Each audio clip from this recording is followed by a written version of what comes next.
अकीदा ख़त्म नबूवत और दीगर अकायद इस्लामी के तहफ़्फ़ुज़ के लिए आपकी मुनफ़रिद काविशें पूरी दुनिया में मसाजिद, मदारिस, कॉलेजेस, मुख्तलिफ़ इदारे बनाने के लिहाज से आपका किरदार अल्लाह ने बड़ी सलाहियतें अता की। और फिर हज़रत मौलाना शाह अहमद नूरानी सिद्दीकी रहमतुल्लाह अलैह ने उस सलाहियतों को इस्तेमाल करते हुए सिर्फ पाकिस्तान में ही नहीं पूरी दुनिया में इस्लाम का परचम बुलंद से बुलंद किया और गलबा इस्लाम की खातिर मुख्तलिफ कारनामे सर अंजाम दिए।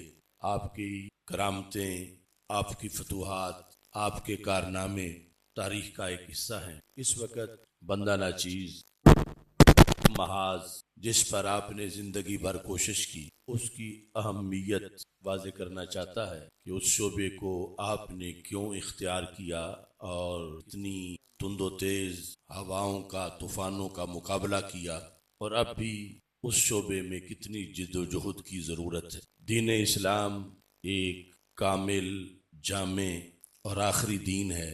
इसकी सारी तालीमात पर कामिल अमल के लिए इस दीन के निज़ाम का निफाज अज़हद ज़रूरी है। अगर वो निज़ाम नाफिज हो तो फिर इसकी इबादात, मुआमलात, अकायद व अखलाक सब की बेहतरीन तरीके से बजावरी हो सकती है। और अगर निज़ाम इसका नाफिज ना हो तो फिर हर महाज पर मुश्किलात हैं और कामिल तरीके से इन सारे शोबों दीन की तालीमात पर पैरा होना बहुत मुश्किल है। जिस तरह इस्लाम के निज़ाम पर बाकी शोबाजात की तरक्की का मदार है, इसी तरह बाकी तमाम शोबाजात की जिद्दोजहद के मुकाबले में इस शोबा की जिद्दोजहद मुश्किल तरीन है और इसके अफकार और इसका फ़लसफ़ा, उसका इबलाग और समझना भी बहुत मुश्किल है। इबादात में देखें नमाज कितनी अहम है और कितनी अफजल है और कितना इसका फ़ायदा है, लेकिन नफ्सुल अमर में वाक़े के अंदर नमाज की जिद्दोजहद पर भी निज़ाम की जिद्दोजहद मुक़द्दम है और नमाज की जिद्दोजहद में वो मुश्किलात नहीं जो निज़ाम की जिद्दोजहद में मुश्किलात हैं। यही वजह थी कि मक्की ज़िंदगी में नमाज के आ जाने के बावजूद कोई ग़ज़वा नहीं था, जबकि मदनी ज़िंदगी में चूँकि निज़ाम आ चुका था तो फिर कुफर पर वो ज़रबे कारी लगी कि दूर जाकर मुसलमानों से उन्होंने जंगें की और माअज़ल्लाह मिटाने की कोशिश की और ग़ज़वात ही ग़ज़वात हुई। वही कशमकश आज तक बाकी है। अगरचे कमा हक़्क़ुहु नमाज की अदायगी भी बहुत मुश्किल है और ये छोटा काम नहीं, लेकिन निज़ाम की वो जिद्दोजहद जिसका ताल्लुक कुरान और सुन्नत की अहकाम से है, उसका मर्तबा और उसकी अहमियत इससे कहीं आगे। यहाँ तक कि कुरान मजीद बुरहान रशीद में हुकूमत मुस्तफ़ा सल्लल्लाहु अलैहि वसल्लम और निज़ाम मुस्तफ़ा सल्लल्लाहु अलैहि वसल्लम को, इसे मानने को, इसके आगे सर तस्लीम खम करने को, इसके ताबे रहने को, अपने आप को इसके ताबे करने को मेयार ईमान करार दिया गया।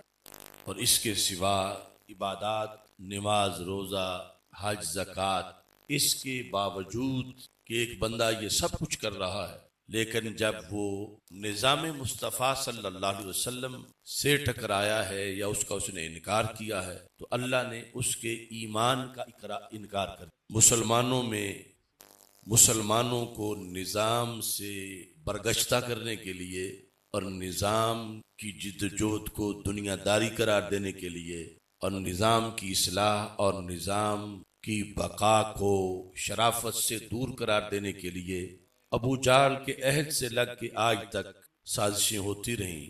और इस वक्त उम्मत मुस्लिमा एक कसीर तादाद होने के बावजूद निज़ाम से अलग थलग रहने की वजह से अपना वक़ार और अपनी कुव्वत, अपना दबदबा खो चुके हैं, जबकि गैरों ने निज़ाम पर मुकम्मल तौर पर कंट्रोल कर रखा। कुरान मजीद बुरहान रशीद की जो आयत करीमा मैंने तिलावत की, उसमें इस मेयार को कि निज़ाम मेयार है, इसको मानना मेयार ईमान है। मौलाना शाह अहमद नूरानी सिद्दीकी रहमतुल्लाह अलैह, आप जैसी हस्तियों ने पाकिस्तान में पुरखार रस्ते के अंदर चल के अपनी सारी जिंदगी कौम में ये फिक्र उस्तवार करने में गुजार दी कि अपने निज़ाम के क़याम दीन बरहक के गलबा की खातिर कोशिश की जाए। ये एक अलहदा बात है कि कौम कितनी मुतवज्जे हुई या नहीं, लेकिन उन हस्तियों ने इस कौम में वही फारान का पैगाम पहुंचाने के लिए अपना भरपूर किरदार अदा किया और आज भी वो जिद्दोजहद हम पे कर्ज है। रब्बे ज़ुल जलाल फरमाता है, फला व रब्बी का ला युमिनूना, महबूब मुझे आपके रब की कसम है, ला युमिनून, वो मोमिन नहीं। कब तक मोमिन नहीं? हत्ता युहक्किमूका, हत्ता यहाँ तक मोमिन नहीं, उस वक़्त तक मोमिन नहीं जब तक अगली शर्त न पाई जाए। उसके अलावा जो कुछ कर ले वो मोमिन नहीं। हत्ता युहक्किमूका, यहाँ तक कि वो आपको अपना हाकिम ना बना ले, आपकी हकूमत को तस्लीम ना कर ले। फी माशा जारा बैनहुम, अपने झगड़ों में। अगर आपको अपने झगड़ों में हाकिम माने, फैसला आपसे करवाएं, फैसला आपसे करवाने के बाद सुम्मा ला यजिदू फी अनफुसिहिम हरजम मिम्मा क़दैत, आपके किए हुए फैसले के बारे में जुबान तो क्या उनके दिल में भी कोई मंदा ख्याल ना हो। वह युसल्लिमू तस्लीमा, और मुकम्मल तौर पर सरे तस्लीम खम कर जाए। ये ना हो कि आपके सामने तो मान जाएं कि आपने सही फैसला किया है और घर जाके जुबान से कहें या जुबान से ना कहें, सिर्फ दिल में सोचें कि फैसला इस तरह नहीं, वैसे होना चाहिए था। जिसके खिलाफ हुआ वो कहे कि ऐसे नहीं, दूसरी तरह होना चाहिए। तो अल्लाह फरमाता है, इन लोगों की नमाज नमाज नहीं, इनका रोजा रोजा नहीं, इनका हज हज नहीं, इनकी ज़कात ज़कात नहीं, इनका कलमा कलमा नहीं, ये मोमिन नहीं। इन्होंने क्या जुर्म किया है? इन्होंने आपकी हुकूमत को तस्लीम नहीं किया। अगर आपकी हुकूमत को ये तस्लीम कर लें तो फिर मोमिन है। अब दुनिया के मामलात में, दुनिया के निज़ाम में एक तरीका गैर मुस्लिमों का है कारोबार का, जिसमें फटाफट मुनाफा होता है। ये अलहदा बात है कि वो उसमें बरकत नहीं है, वो उसमें आगे जाके नुकसान ही होगा, जो कुछ भी। लेकिन लोगों को लगता है अगर यूं करेंगे तो फिर तो कारोबार चल सकता है। और दूसरी तरफ जो शरीयत कह रही है अगर वैसे करेंगे तो फिर तो बहुत मुश्किल है। तो यहीं से यानी इस बंदे ने हुकूमत मुस्तफ़ा सल्लल्लाहु अलैहि वसल्लम को माअज़ल्लाह मुस्तरद कर दी। और कुरान कहता है जो हुकूमत मुस्तफ़ा को मुस्तरद करे अल्लाह उसके ईमान को मुस्तरद कर देता है। और आज इस नुकसान को कोई नुकसान समझ नहीं रहा। मौलाना नूरानी रहमतुल्लाह अलैह ने सारी जिंदगी इस पे लगाई कि नमाज रोजा हज ज़कात सब बहुत जरूरी है, वो पढ़े हुए महफूज रहें। तो ये हिफाजत भी जरूरी है कि कबूल हो और फिर महफूज रहे। और वो हिफाजत जिस छत के नीचे होती है उस छत को निज़ाम मुस्तफ़ा सल्लल्लाहु अलैहि वसल्लम कहा जाता है। मसलन जाहिरी छत है तो फिर नीचे बैठने वालों को धूप नहीं लगेगी, बारिश का मसला नहीं होगा और हिफाजत रहेगी। अगर नहीं तो फिर हर एक को अपना बंदोबस्त करना पड़ेगा, छोटी छोटी छतरियां लेके गुजारा करना पड़ेगा और फिर भी गुजारा नहीं होगा। तो अगर मुल्क में निज़ाम मुस्तफ़ा सल्लल्लाहु अलैहि वसल्लम नाफिज हो तो तहज्जुद गुजार की तहज्जुद महफूज है, रोजेदार का रोजा महफूज है, कारी की तिलावत का अमल महफूज है, मुदर्रिस की तदरीस का अमल महफूज है, काश्तकार की शरी काश्तकारी महफूज है। और अगर निज़ाम ही गलत है तो फिर जिस तरह के हौज में अगर जहर मिला दिया जाए तो मछली कितनी ही पारसा हो वो मुतासिर जरूर होती है कि उस हौज में रह रही है। तो कितना जरूरी है कि हौज सुथरा हो और उसमें जहर ना मिलाया गया हो। तो कुरान मजीद बुरहान रशीद में अगर इस्लाम सिर्फ इबादत का नाम होता, मुआमलात अपनी मर्जी के होते, निजाम अपनी मर्जी का होता तो फिर छोटा सा दीन आसान सा, अगरचे इबादत पे अमल भी अपनी जगह बड़ा मुश्किल है, लेकिन बाकी सब छुट्टी होती। तो हमें हमारी शरीयत ने कुरान में मुतवज्जे किया। ये जो आयत उतरी थी, ये फला व रब्बी का ला युमिनूना, वो मोमिन नहीं। वो कौन था, उसने क्या किया था कि वो दावा ईमान तो करता था, लेकिन रब ने कहा मोमिन नहीं। क्योंकि काफिर जो मशहूर हो काफिर, उनको तो के लिए तो बताने की जरूरत नहीं कि ये मोमिन नहीं। ये मोमिन नहीं की खबर किसी उसके बारे में रब ने दी कि जो दावेदार था मोमिन होने का, नमाजें भी पढ़ता था, सब कुछ करता था, लेकिन रब ने कहा मोमिन नहीं। तो ये बुखारी शरीफ में इस आयत का जो एक शान नज़ूल लिखा है, जो कसरत से मज़कूर है कि रसूल अकरम सल्लल्लाहु अलैहि वसल्लम ने खेतों को पानी लगाने का जो शरीयत में तरीका बताया था, बारिश के बरसने के बाद जो निज़ाम था नबवी कि पानी जिस वक़्त पहाड़ों से उतर के बरसाती नाले में आएगा तो जिसकी जमीन पहले आती है वो पहले सैराब करेगा। जब उसका खेत भर जाएगा तो फिर अगले की बारी होगी, जब उसका भर जाएगा तो अगले की बारी होगी। ये एक मर्तबा पॉलिसी उनको दी। तो पहले जो खेत था, इस मौका पर यानी बारिश बरसी हुई थी, पानी आया हुआ था, तो वो हजरत जुबैर रदी अल्लाह तआला अन्हु का था, जो रसूल पाक सल्लल्लाहु अलैहि वसल्लम की फूफी के बेटे थे और अजीम सहाबी थे, अशरा मुबशरा में से थे। और उससे आगे एक और शख्स का था जो अंसार में से था, शो अपने आप को मोमिन करता था लेकिन हकीकत में नहीं था। जब कानून के मुताबिक हजरत जुबैर रदी अल्लाह तआला अन्हु ने पानी लगाया हुआ था, तो सरकार का ये हुक्म था कि किनारों तक, आखिरी जो बनियां बनी होती है वहां तक जाए तो फिर अगला शुरू। अभी आखिर तक पहुंचा नहीं था कि अगला बंदा जो है वो जल्दी में था कि मुझे अब बारी दी जाए, इधर से बंद करके मेरे खेत को मुझे लगाने दिया जाए। तो रसूल अकरम सल्लल्लाहु अलैहि वसल्लम का जो फरमान था उसके मुताबिक हज़रत जुबैर ने कहा कभी तो मेरा वक्त बाकी है, इसके बाद मैं छोड़ूं। तो ये पानी लगाने वाला मसला, इस पर उसने तनकीद कर दी उस अंसारी ने कि सरकार दो आलम सल्लल्लाहु अलैहि वसल्लम के बारे में फरमाया कि अपने फूफी के बेटे की रियायत की है। ये जब उसने इल्जाम लगाया रसूल अकरम सल्लल्लाहु अलैहि वसल्लम के लिहाज से, अब नमाज का मसला नहीं था कि वो मुनकर नमाज बना था, निजाम का मसला था कि जब उसने निजाम मानने से इनकार किया था तो अल्लाह ने उसका ईमान मानने से इनकार कर दी। फला व रब्बी का महबूब, मुझे आपके रब की कसम, ला युमिनूना, ये मोमिन नहीं हो सकते।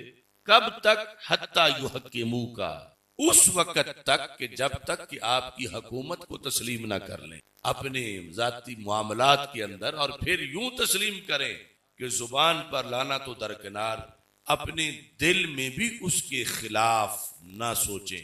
ये इस्लामी सल्तनत का निजाम है जिस मकसद के लिए पाकिस्तान हासिल किया गया था कि सारे कवानीन, वहां कोई अपने जाती मफादात की जंग नहीं लड़ेगा या अंग्रेज के कानून से फैसला नहीं होगा।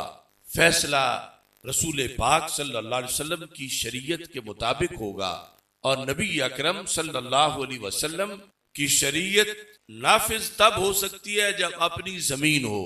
इसलिए पाकिस्तान की हुसूल की जिद्दोजहद में जाने देने वालों को अजीम शहीद करार दिया गया कि वो ऐसी जमीन हासिल कर रहे थे जहां दीन पर अमल हो। क्योंकि कमा हक्कुहू नमाज पढ़ना, कमा हक्कुहू दुकानें शरीयत के मुताबिक चलाना, कमा हक्कुहू अपने खेत खलियान में जिंदगी के सारे शोबों में शरीयत से पूछ के चलना, ये तब हो सकता है जब अपनी जमीन हो, बंदा आजाद हो और फिर उस पर अल्लाह के रसूल अलैहिस्सलाम का निजाम जारी हो। तो ये यानी इतनी अहम चीज है, इतनी अहम चीज है कि एक तो इससे सारी इबादतें कबूल हो जाती हैं और दूसरा फिर हमारे आका सल्लल्लाहु अलैहि वसल्लम ने एक एक जो फैसला है अदल का, उसकी वजह से जो बरकत आती है, जो रहमत आती है, फरमाया वो 40 दिनों की वो बारिश जो रात को हो जाए और दिन को सूरज चढ़ जाए, उससे जो निखार आता है, एक हद को नाफिज करने से अल्लाह उससे भी ज्यादा बरकतें अता फरमा देता है। रसूल अकरम सल्लल्लाहु अलैहि वसल्लम ने मुस्तकबिल का जब जायजा लिया कि मेरे बाद कोई रसूल कोई नबी नहीं और मेरी शरीयत क़यामत तक जाएगी और शरीयत के मुख्तलिफ शोबाजात हैं, नमाज रोजे वाली शरीयत भी है, मुआमलात वाली शरीयत है, निजाम वाली शरीयत है, तो सबसे पहले किस हिस्से को डैमेज किया जाएगा कि अगर वो डैमेज हो तो फिर सारी डैमेज हो जाएगी माज़अल्लाह। तो मकसद ये था बताने का कि मेरी उम्मत जब मैं खबर दे दूंगा तो फिर उस हिस्से पे तो सारे इकट्ठे होके पहरा दे लेंगे, उधर हमला नहीं करने देंगे जिधर सबसे पहले हमला होना है। तो इस तरह फिर बाकी सारे शोबे भी बच जाएंगे, क्योंकि जिस पे खड़े होके बाकी सारे शोबाजात गुजारने हैं उस जगह की हिफाजत पहले करनी चाहिए। तो मुस्तदरक लिल हाकिम में हदीस शरीफ है, हमारे आका सल्लल्लाहु अलैहि वसल्लम ने फरमाया लयंतक़िदन्ना औरल इस्लाम उर्वतन उर्वा। उर्वा कहते हैं कड़े को, कुंडा इसको पकड़ के कोई खड़ा हो सके, जिसको पकड़ के डूबने से बच सके, जिसको पकड़ के गिरने से बच सके। तो फरमाया कि इस तरह के बहुत से कड़े अल्लाह ने मेरे दीन में बनाए हैं, उम्मत उनको पकड़ेगी और तूफानों का मुकाबला करेगी, डूबने से बचेगी और सफरे जिंदगी करेगी। फरमाया लयंतक़िदन्ना उरल इस्लाम। ये खबर सरकार बड़े रंजीदा होके दे रहे थे। फरमाया मैं देख रहा हूं इस्लाम का एक एक करके हर कड़ा टूट जाएगा। जिस कड़े के साथ मेरी उम्मत के लाखों करोड़ों अफराद जिसके सहारे कायम होंगे, वो कड़े लोग दुश्मन तोड़ेंगे, कड़ा टूटेगा तो सारे गिर जाएंगे। लयंतक़िदन्ना औरल इस्लाम, औरा उर्वा की जमा, इस्लाम के कड़े जिनके सहारे लाखों करोड़ों लोग बच के बातिल से जिंदगी बसर कर रहे होंगे, बुरे हालात से बचने के लिए जिनको पकड़ा हुआ होगा, फरमाया वो टूटेंगे। कैसे? फरमाया यक बार सारे नहीं टूटेंगे, उर्वतन उर्वा, एक एक करके टूटेंगे। यानी दुश्मन एक एक करके हमला करेगा और फिर फरमाया जब एक को वो तोड़ेंगे तो इतना करेगी मेरी उम्मत कि एक कड़े के टूट जाने के बाद अब समझेंगे अब यहां तो गुजारा नहीं है, यहां तो इसको हाथ डाल कर आगे चल ही नहीं सकते, ये कड़ा तो टूट गया। फरमा फौरन अगले को पकड़ लेंगे, जब अगले को पकड़ेंगे दुश्मन अगला तोड़ देगा, फिर भी आसरा हो जाएंगे तो अगला पकड़ लेंगे, फिर वह जब वो पकड़ेंगे तो दुश्मन वो भी तोड़ देगा। यानी इनमें कुव्वते दिफा नहीं होगी कि कहीं ब्रेक लग जाए कि अगला हम नहीं तोड़ने देंगे, ये हदीस के लफ्ज बता रहे हैं। लेकिन इतना करेंगे कि फौरन अगला करीब ही था वो पकड़ जाएंगे, डूबने से बचने के लिए अगला कड़ा पकड़ जाएंगे, फिर वो टूटेगा तो अगला पकड़ जाएंगे। उर्वतन उर्वा, एक एक करके। लेकिन ये कि मजमुई कड़े बिल आकर घटते जाएंगे, क्योंकि एक वक्त वो आएगा पीछे कोई भी कड़ा बाकी नहीं होगा। एक एक करके दुश्मन मेरे दीन के ये आसरे तोड़ेंगे और उम्मत आगे मुंतकिल होती चली जाएगी। तो ये सवाल पैदा हो रहा था कि कोई ऐसी तदबीर बता दो या रसूल अल्लाह सल्लल्लाहु अलैहि वसल्लम।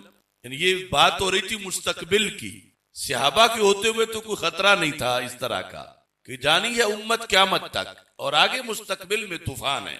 तो सवाल पैदा हो रहा था कि या रसूल अल्लाह सल्लल्लाहु अलैहि वसल्लम कोई ऐसी तजवीज बता दो कि जिसमें कामयाबी हो, दिफा की तजवीज बता दो कि कड़ा टूटने ना पाए।